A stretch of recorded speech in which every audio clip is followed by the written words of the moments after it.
And back for part two of today's Family Health Experts, visiting with Dr. Jared Anderson of Audiology and Hearing Center, answering hearing-related questions. And we have someone who wants to know, why do we tend to lose our hearing as we get older?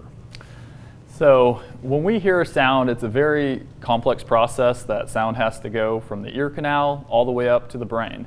As we age, our body is undergoing a lot of changes, and some of these changes can occur on the auditory pathway.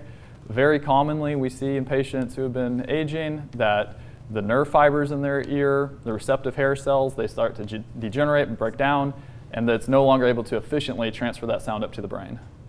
Is there anything we can do to prohibit or prolong the age-related hearing loss? There's no cure or any way to completely prevent presbycusis or age-related hearing loss. What we can do, however, is try to minimize hearing loss later in life. One good way to do this would be to protect your hearing around noise exposure. So if you're working in an industrial or loud environment, certainly take time to protect your hearing. You'll be glad you did later. If you're around power tools, lawnmowers, things like that on the weekend, still, it's important to protect your hearing because we want to lessen any hearing loss down the road that we can. Raymond says, I don't think I have any hearing loss. My family says I should get tested. And this is really how it usually starts, Raymond. I've got news for you here. But he wants to know, is there a particular age where you really should start getting tested for your hearing loss? You know, there's no specific time or age but a good rule of thumb is if you're in your 60s, probably have time to get that tested. And when we look at the statistics, 1 in 3 adults 65 to 75 show a hearing loss, and about 50% or 1 in 2 above 75 have a hearing loss. It's good to get that checked earlier than later because it's nice to have a nice baseline with an audiologist who can track and monitor that hearing as the years go on, look at for any changes and administer treatment when appropriate. And if other people have been noticing it, it's probably time to get that checked out.